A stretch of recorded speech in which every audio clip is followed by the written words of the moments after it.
everyone, and welcome back for another episode of The Bright Side of Life. My name is Melissa Bright. As you know, today we are joined with my friend Angie Berrett, who has been on the podcast previously, and she is an expert in mental health. Not only is she an expert in mental health, she is an intuitive movement coach, registered nurse, and a advanced trauma informed yoga instructor. So today she is going to be sharing valuable insights on coping strategies for individuals who have been affected by sexual assault. So our focus today is going to be on offering support and guidance during this challenging time. So I do ask that people please do take care while listening, but this is something that is important to Angie and important to me. So we wanted to offer this platform. So without further ado, Angie, welcome back to the Bright Side of Life. How are you doing today? Melissa, thanks for having me. I'm so good. I love talking to you. I know, I'm excited. And you reached out to me, and I'm like, yes, let's do it. This is such a great idea. I feel comfortable with you because you are an expert, um, among other things. So I feel like you are perfect to have this conversation. So to begin, why don't you provide just some background on your expertise? Because some of those words, they would have been like, I don't even know what that means. Um, and yeah, just the work you do in the mental health field. Yeah, absolutely. So, like Melissa said, I am an intuitive movement coach, which means I teach people how to use movement and particularly play to connect to their bodies, releasing limiting negative self beliefs, stress, anxiety, tension, depression, and trauma. I am a trauma informed yoga instructor. So I've done training to learn how to teach trauma informed yoga. And what trauma informed means is you learn you understand the human nervous system, the responses people's bodies have to trauma, and then you tailor a program, a movement based specifically on that. It's not a one size fits all. We all have different needs based on our nervous systems, our bodies, our experiences, what we need in the moment. Yeah. I am also a registered nurse, so I have a medical background behind it, so I can explain the science behind things to you. And I also get into the yoga world with the energy work. So I kind of have this interesting hodgepodge of information. Plus, I am a child sexual abuse survivor. So I have gone through my own trauma, my own healing journey, and can speak from a very personal standpoint, as well as all of this training and knowledge that I have exteriorly. Yeah. Perfect. Thank you for describing that. When you were saying all this stuff, you were on my podcast in 2022, right? It's been a long time, yeah. It's been a long time, but then also I feel like it's been a short time. I know. But even when you said trauma informed yoga instructor, which I'm sure you described to me back in 2022, I know so much more now than I Mhm. did in 2022. In 2022, I thought I knew a lot. So when you just said all that stuff, I'm like, yes, now I totally understand why these movements or whatever, these things that she gives one client might not be the right for another client based on the trauma or whatever. Yes. Um, anyways, I just understand it a lot more now. So that just makes me happy that I've been on this learning journey for a while and have learned a lot. Well, for what it's worth, I also have been on my own learning journey and learning how to describe it better. So I think that we are both, it is a learning journey. Yeah. I have been on a healing journey from my child abuse for 8 years, and I'm still learning new things every day. And so that's where the term journey comes in, is because it's not a one stop and you're done. It's, I think, a lifetime for Yeah. most of us. Yeah. And I think with you saying you've been on your, learning journey, the way you just described it was very easy to understand. And somebody can say, yes, I need that. Yes, I have the anxiety, the depression, the trauma, the stress, the blah, blah, blah. That sounds like what I need, so kudos to you for describing it very well. Thank you. Okay. So we're not going to get on the Yes. political discussion, but given the current discussions in the news, what motivated you to kind of share your insights on this particular aspect of mental health? Yeah, absolutely. So, like Melissa said, not getting into the politics of it, but there is a very big sexual defamation, sexual harassment, sexual assault case in the news. And I've been watching it obsessively. And because there's been a trauma trigger for me, like I mentioned, I am a child sex abuse survivor. So, full trigger warning before we get too much more into this, we are going to be talking about sexual assault today. So, like Melissa mentioned in her intro, take care of yourselves. If this is too much for you, definitely please step back, take care of what you need. The idea of this podcast is to talk more about how we can help sexual assault survivors. But please just be aware, trigger warning, we are going to be talking about sexual assault. So Thank I you. am a child sexual abuse survivor, and I have been sexually assaulted as an adult. So I've had multiple instances of it in my life. And I work with a lot of women who have been sexually assaulted. That is actually a specialty and a niche of mine because that's what I've gone through Right. myself. And so many of my clients have also been very triggered by this case in the news because it's brought up so many feelings and emotions and fears and sensations that a lot of us don't know how to process or to deal with. And it has created an environment where many sexual assault survivors are feeling unsafe and unstable right now.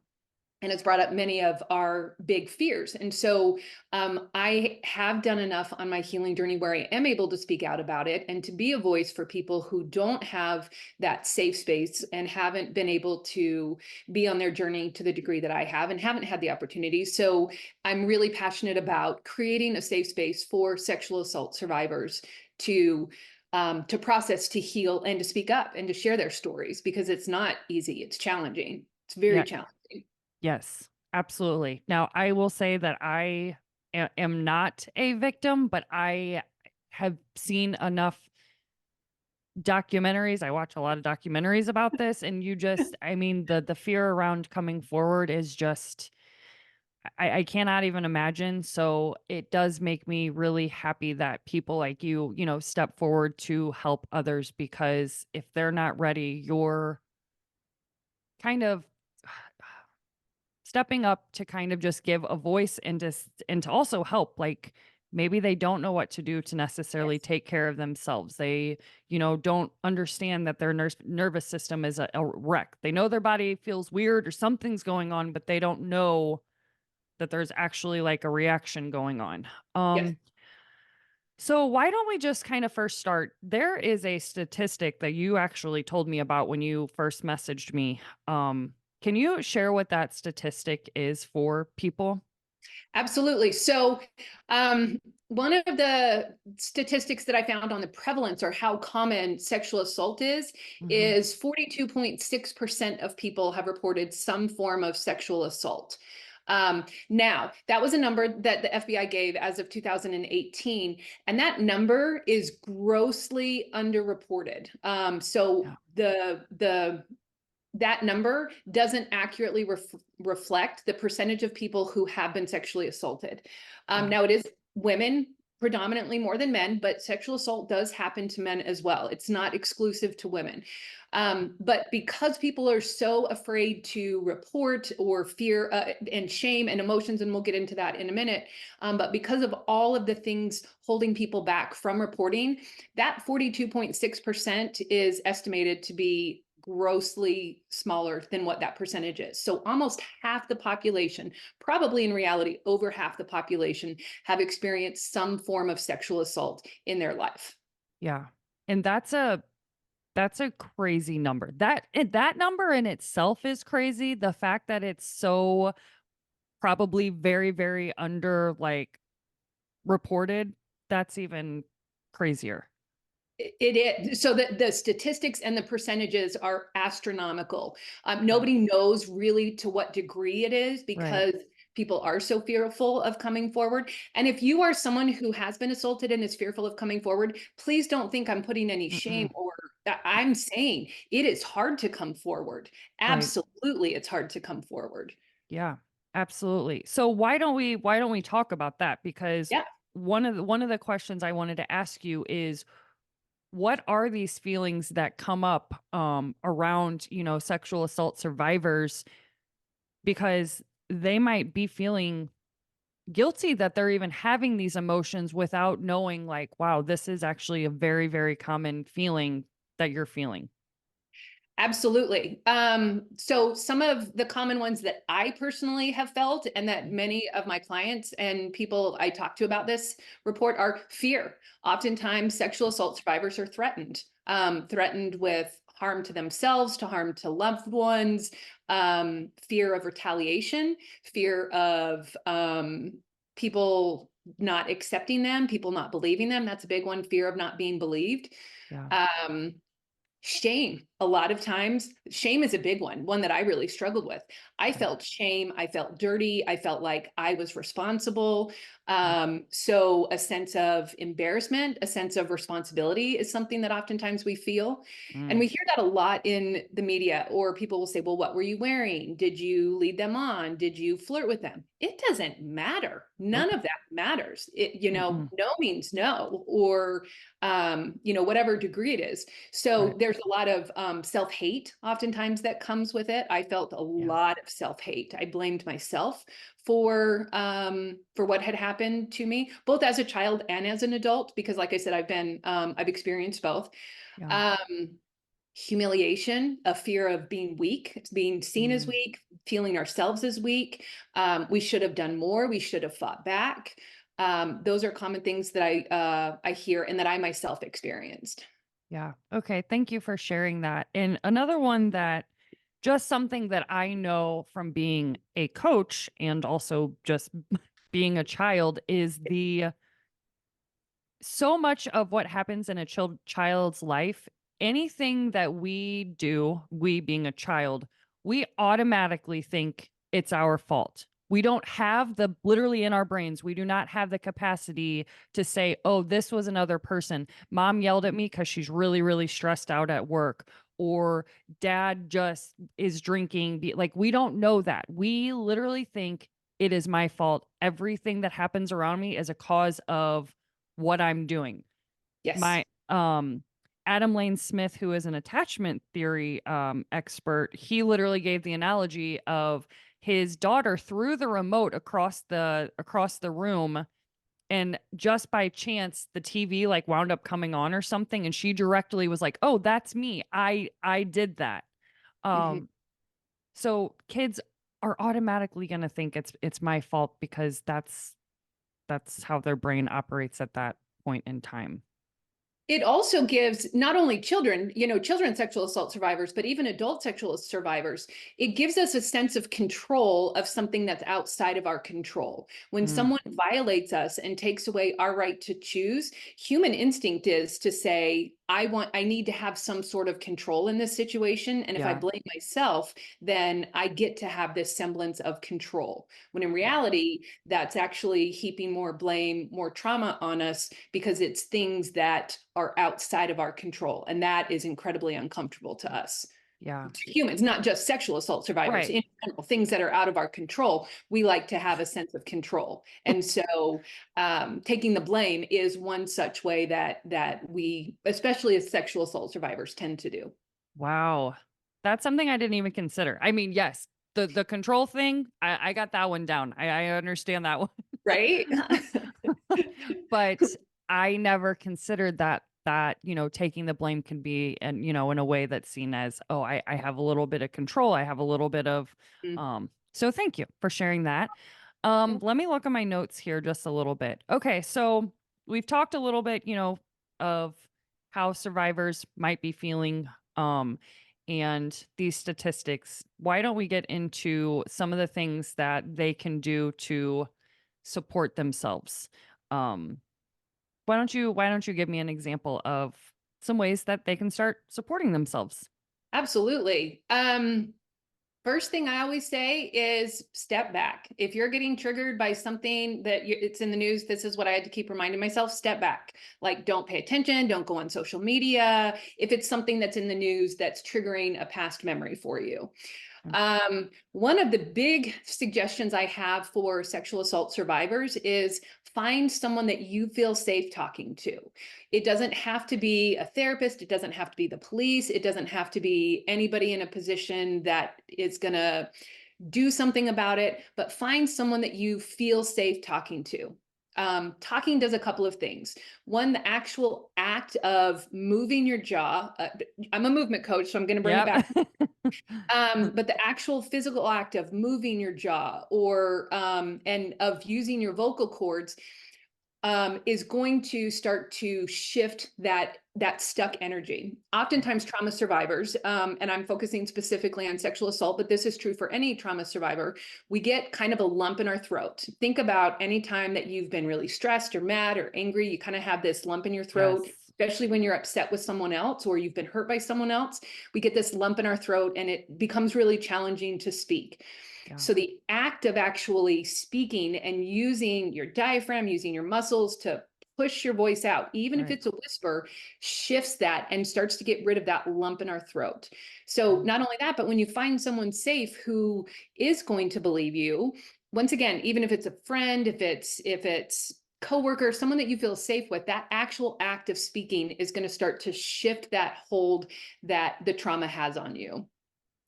Yes. And when you have someone who you feel safe with, who believes you, it's going to start to validate those feelings inside of you that, or it's going to validate the belief that you are going to be believed. Your story is important. Your story is valuable, and your Yeah. feelings are valid.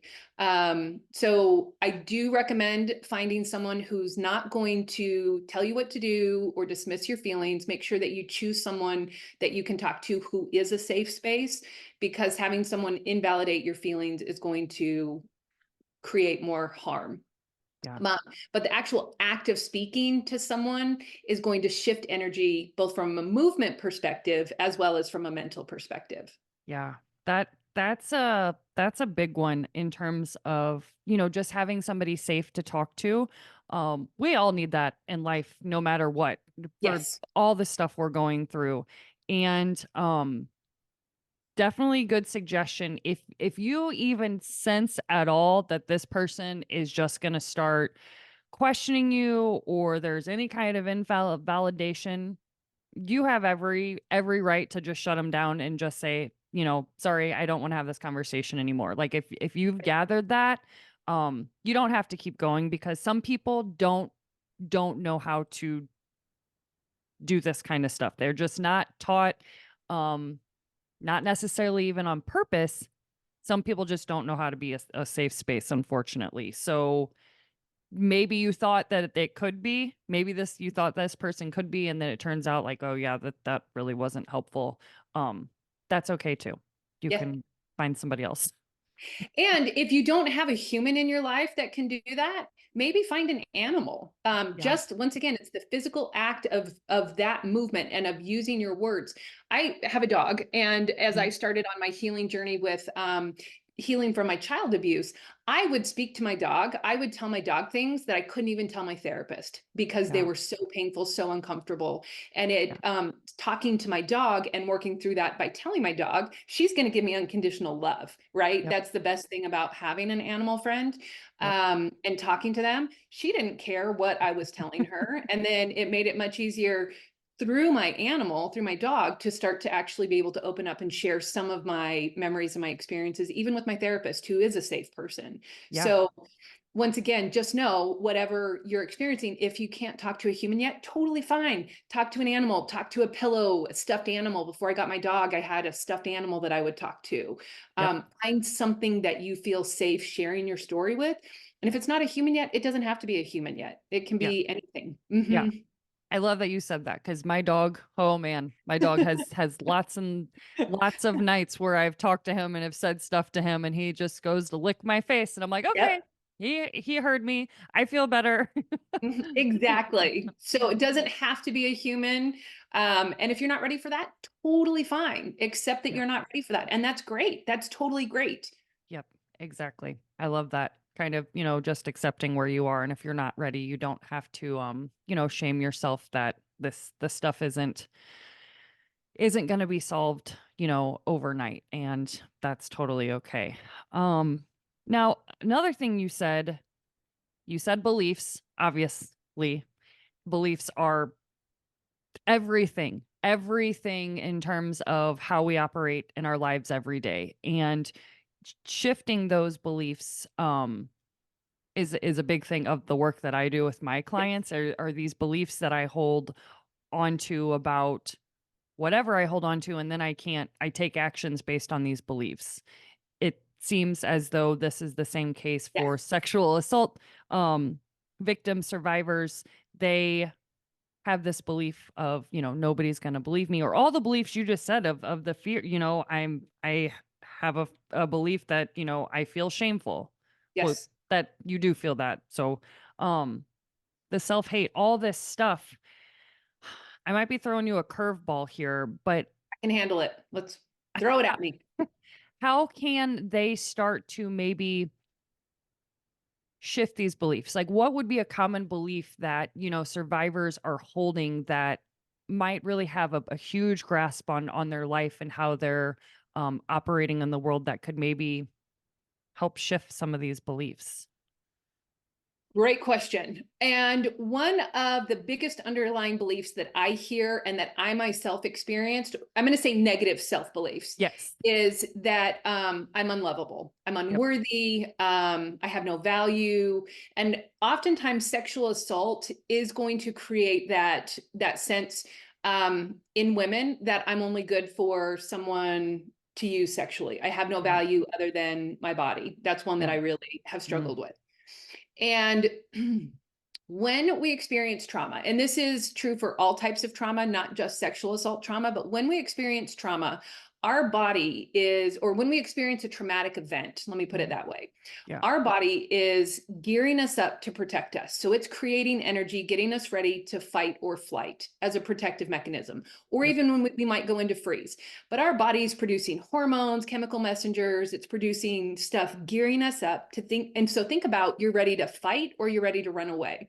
Yep. So oftentimes we feel anger, irritability, anxiety, stress. So starting to tap into these emotions, or no, even just knowing, because they're really uncomfortable for us to feel most of Yep. the time, Yep. but knowing, oh, I feel anxious, my body's sensing some sort of danger. Yeah. And so when we start to recognize that those are warning signals that our body is sending us, like alarm bells, something's wrong, we can do, I'm a movement coach, I'm going to come back to movement.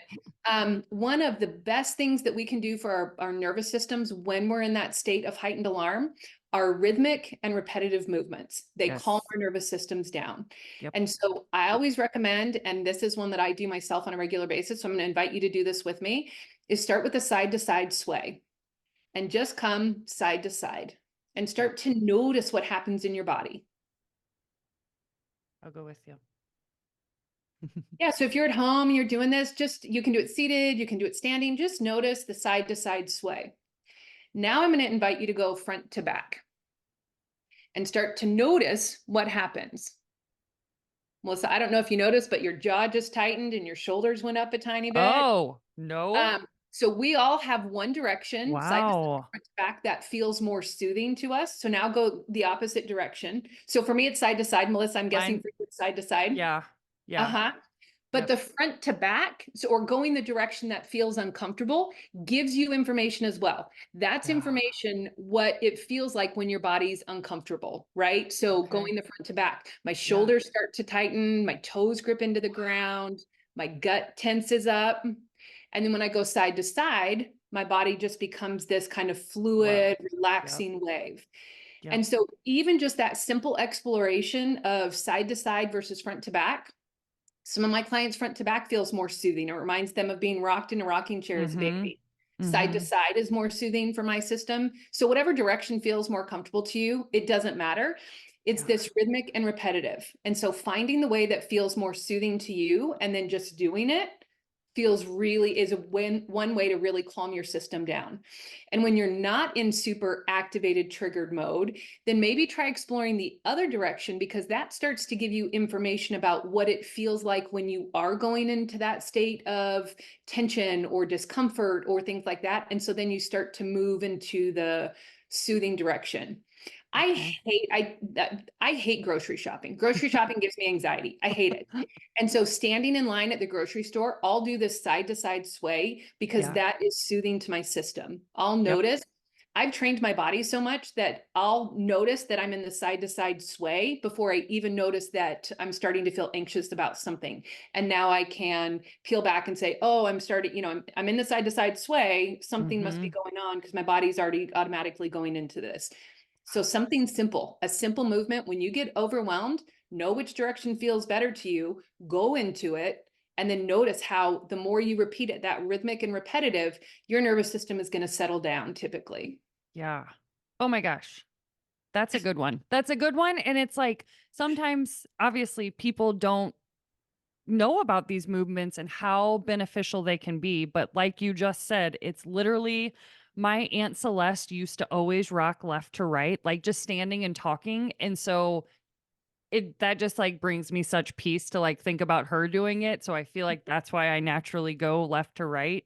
Um, but it's interesting also though, when I meditate, I try to pay attention which way my body is going because a lot of times it does go front to back because I feel like my heart is like leading me towards that. I Mhm. kind of try to listen to my body as much as possible. I'm like, if you want to go left or right, do it, girl. If you want to go front to back, um, but the baby, they like the rocking baby, either like did they hold you and go left or right, or was it in a rocking chair? Um, it really is so soothing. It is so soothing. And when we go the direction that feels more uncomfortable, and both may feel comfortable to you, but typically one creates a little more tension, that starts to give you information. Yeah, That's that intuitive, like you start to connect your mind and your body. And so yeah, you can start to shift and change things before you get to full overwhelm or shut down because yep. you start to notice things earlier. Yeah, exactly. So, do you have any other movements that you could suggest to people to help them during these times? Absolutely. The other one that I love, I call it a self hug. And I'm going to shift my camera for those of you that are watching on video. And once again, you can do this seated or standing and move at whatever pace you want. So I'm going to invite you to start with your palms together. So palms touching. And so this is where the trauma informed comes in. I'm going to give lots of options. You stop off and hop and stay wherever feels most comfortable in your body. So Perfect. keeping your the heels of your hands together, bring your fingers out wide, maybe wiggle your fingers, and then bringing your hands in, hold your hands and shake your hand like you're shaking the hand of someone that you really, really, really love. How would that feel? Like And then, like warm. I said, rhythmic and repetitive. So moving either with the breath or whatever rhythm you want, opening your hands on an inhale or whatever rhythm you want, keeping the wrists together, and then switch the holding of your hands to the opposite direction, and then shake hands like you're shaking hands with someone that you love. So option one, stay there. Option two, if you want to go a little further, as you move either on an inhale or whatever rhythm you want, maybe open your arms out as wide as feels comfortable, and only go as wide as you feel comfortable with. And then bringing your arms in, either hold hands again, grab elbows, or give yourself a hug. Wrap your arms around yourself if that feels comfortable. And then I like to say, shake like you're shaking someone that you love, maybe one of your kids, a niece or a nephew, or an animal friend, and give yourself that love. But once again, if that's uncomfortable, keep your hands together and just do the hands in the palms. And then, so we'll move through it a couple more times. Yeah. Opening up, and then switching the crossing of the hands or the arms, either giving the hug, shaking hands, and then shake like you're shaking someone that you love. I love it. And then notice the giggling, notice maybe there's some joy. Give yourself that self-love. Notice maybe Yep. as you move your arms open, do you feel a little more open? How much more have your arms extended? And then as you come in, switch the crossing, give yourself that love, whatever it is. Yes. And then maybe two more times, just flowing through it, rhythmic and repetitive. And if it starts to feel uncomfortable, go back to where it did feel comfortable, switch the crossing, and then shake. Give yourself that love. Maybe pat your shoulders, maybe holding the elbows if that's more comfortable. And then last one, making it only as big as feels comfortable. I feel much more open Mm-hmm. now. And Yep. then bringing it in, crossing, give yourself that love. Just know like you're loving someone that you love. Yep. And then bring your arms down and shake it out. Shake out your arms and shake out your legs. That's really important. I'm going to invite you to do that. because studies have been done in wild animals that show they don't have signs of trauma and PTSD like humans do because they do this discharge or this shakeout of energy. So that's another thing you can do is just literally shake your arms and your legs because that's going to expel that protective fight or flight energy that I was talking about. You told me that about the deer, the Mhm, animals last time, and I mhm. was just like blown away. I'm like, "What?" Like, that's crazy. And they literally are like always watching out to make sure they're not being like like deers out, out there, not my puppy dog. But yeah, my Yeah. puppy dog shakes all the time. Not, but he does. After traumatic experiences, you'll Yes. notice even domesticated animals shake a little bit more. It's interesting. They've shown that domesticated animals tend to have more signs of trauma and PTSD than Mm. wild animals because we as humans tend to stop them, right? So Ah, when they're my dog hates fireworks. She gets really nervous. And so yeah. what do we tend to do with our animals? Like we hug them, we love Yep. them, we try and Yep. hold them still. And I've learned with my dog, if I can get her running around the house and chasing me, then that really helps expel that terror and that fear that she experiences with fireworks. We have the same nervous systems that animals do. So Okay. mimic animals. We have the same nervous systems. Yeah. That's super interesting. And I think for me, once again, once I realized that your nervous system is constantly wanting to be at homeostasis, which is like the Yes. most balanced, like zen, feel good. But for many of us, whether we've had sexual assault or whatever kind of trauma, our nervous systems are wacky. They're wacky, they're wacky. So these kind of movements are super, super helpful. Um, I cannot stress enough, and I'm not even a movement coach, of like how important movement is. There is energy in your body that must be shifted, released, something, or ailments can happen, physical illness. Um, so try these. I know they sound like almost too simple, good to be true. Uh, This is good news, people. We don't like, yeah, it's super helpful. Healing, one of the things I learned on my journey, and like I said, I've had a lot of trauma in my life, Mhm. um, is I got so tired of how heavy healing was all the time. It was Yeah. therapy, it was heavy. And there's actually scientific research that shows play and movement are so beneficial in rewiring our brains more so than even talk therapy. And so it sounds simple, it sounds childish, but if you can tap into that inner child, especially those wounded inner children that we have inside of us, and whether we've had sexual assault as a child or not sexual assault as a child, we all tend to have a wounded inner child. If Yep. you can tap into that inner child and just let them play, that is so healing to us. Think of how children just play with Ugh, no care, no I fears, no know. worries.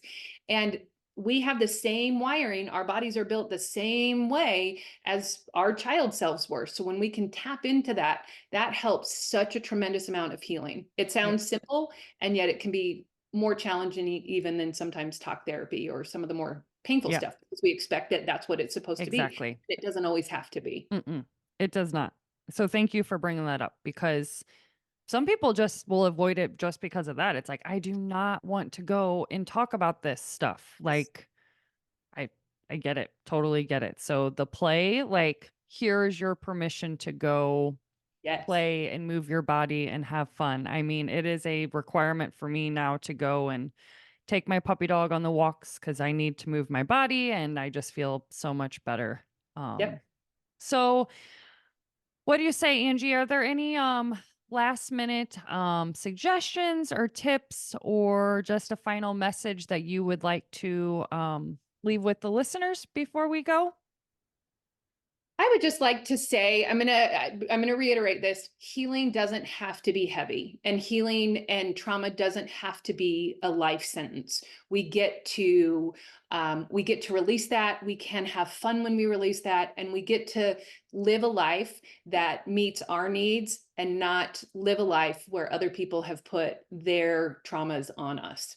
Oh, perfect. Thank you so much for that reminder. And thank you so much for reaching out to me and giving me this idea. It was something that you were aware of that I was not aware of. And I'm like, please let's do it. Because if Yes. you said, your clients are struggling with this, then God knows how many other people are struggling when they turn on the news and it's one of the biggest things that's being talked about.